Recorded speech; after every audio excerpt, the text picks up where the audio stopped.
Hi friends मु डिलेश्वर आपण मानक स्वागत करुच्ची मोर YouTube channel tech tips with Dileshwar को। तो फ्रेंड्स ओपीएससी बा ओडिशा पब्लिक सर्विस कमिशन तरफ अनेक गुड़े वैकेंसी आसी जाइए। तार एप्लाई डेट केबे रही क्यों मैंने आवेदन करेंगे लास्ट डेट केबे रही ता संपूर्ण जाना ता पूर्व जदि आपण मैंने मो चैनल को प्रथम थर पर विजिट करुँच ताहले तलरे थिबा सब्सक्राइब बटन को प्रेस करके सब्सक्राइब करनियंतु और पाखरे थिबा बेल आइकन को दबाई दिंतु कारण एमती लेटेस्ट वीडियो गुड़िक आपण ठारे संपूर्ण सर्वप्रथमे पहुँची पार। ओके फ्रेंड्स, तो फ्रेंड्स चलतु वीडियोटी आरंभ करवा। तो फ्रेंड्स जो पीडीएफ फाइल को मुझे आसी जाइए देखंतु एठारे दुईटी ग्रुप रे माने पोस्ट को भाग करा जाइए। प्रथम हूँ group A. Okay group A आउ द्वितीय हूँ group B. Okay friends group A group B. Group A रे तीनोटी पदवी रही तीनोटी वैकेंसी रही और ग्रुप बी रे मध्य तीनोटी वैकेंसी रही। देखंतु माने तीनोटी कैटेगरी करी भाग करा जाइए। देखंतु प्रथम हूँ ओडिशा एडमिनिस्ट्रेटिव सर्विस। ओके जहाँ जूनियर ब्रांच रे जाउची। आ द्वितीयटी हूँ Odisha public service A Madhya group A रे जाउची।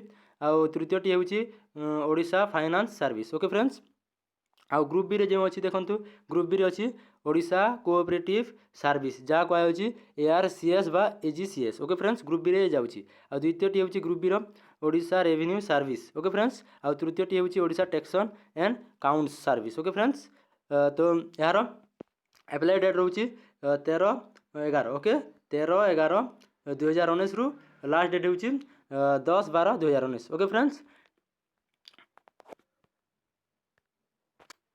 तो फ्रेंड्स एठारे सर्वमोट पदवी संख्या बा वैकेंसी हूँ 153टी।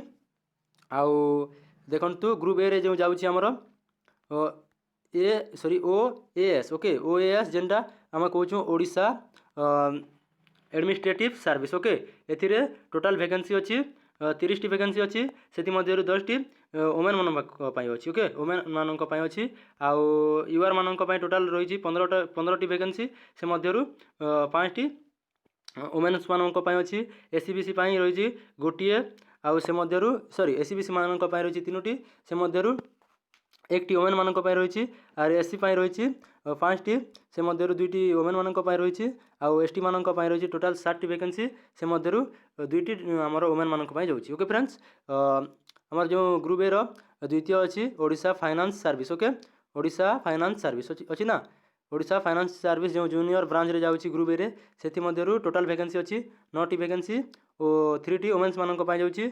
यूआर कैंडिडेट मानक 5टी रही। ओके फ्रेंड्स यूआर कैंडिडेट मानक 5टी रही एससीबीसी मानक रही गोटे ओबीसी मानक रही सॉरी एससी मानक रही 1टी एसटी मानक रही 2टी से मध्यरु गोटे हूँ ओमेन मानक। तो फ्रेंड्स ये पीडीएफ टी मु मोर डिस्क्रिप्शन रे दे देउछि। ओके आपण संपूर्ण रूपे देखि नेबे। चलंतु आम जीवा आमर क्वालिफिकेशन कौन रही एज कौन रही बा एज लिमिट कौन अच्छी। ओके फ्रेंड्स प्रथम क्वालिफिकेशन बा देखो क्वालिफिकेशन रही आमर बैचलर डिग्री। ओके जो आमर +3 अच्छी। ओके मस्ट बी पास्ट तामाने आमर +3 माने पास्ट करिथिबा कथा। ओके फ्रेंड्स एनी मेल और फीमेल। ओके फ्रेंड्स आउ एज लिमिट देखंतु एज लिमिट रही आमर 21 रु 32 वर्ष। ओके फ्रेंड्स 21 रु 32 वर्ष रही कथा से एससी एसटी एससीबीसी मानक एज रिलैक्सेशन रही। ओके फ्रेंड्स आउ एप्लाई मोड ऑनलाइन रे हेबो। Okay friends apply mode online रे हेबो आउ 500 टका आमर एग्जामिनेशन फीस रहिबो। ओके फ्रेंड्स एग्जामिनेशन फीस 500 टका रहिबो। ओके एठारे शो करूची देखंतु 500 टका अच्छी। ओके तो फ्रेंड्स मु मोर डिस्क्रिप्शन रे यार लिंक दे दूची पीडीएफ रो लिंक दे दूची आपण माने संपूर्ण भाव देखि नियंतु एवं जमारू मिस करंतु नाही एमिति अपॉर्चुनिटी को। तो फ्रेंड्स जदि वीडियोटी भलो लागला ताले लाइक करंतु एवं कोनोसी प्रश्न थिले कमेंट मध्य करंतु और अधिक रु अधिक आपण मानक सांग मानकु शेयर करंतु कारण एमिति अपडेट ऊपर से माने समस्त जानि पारिबे। तो फ्रेंड्स थैंक यू।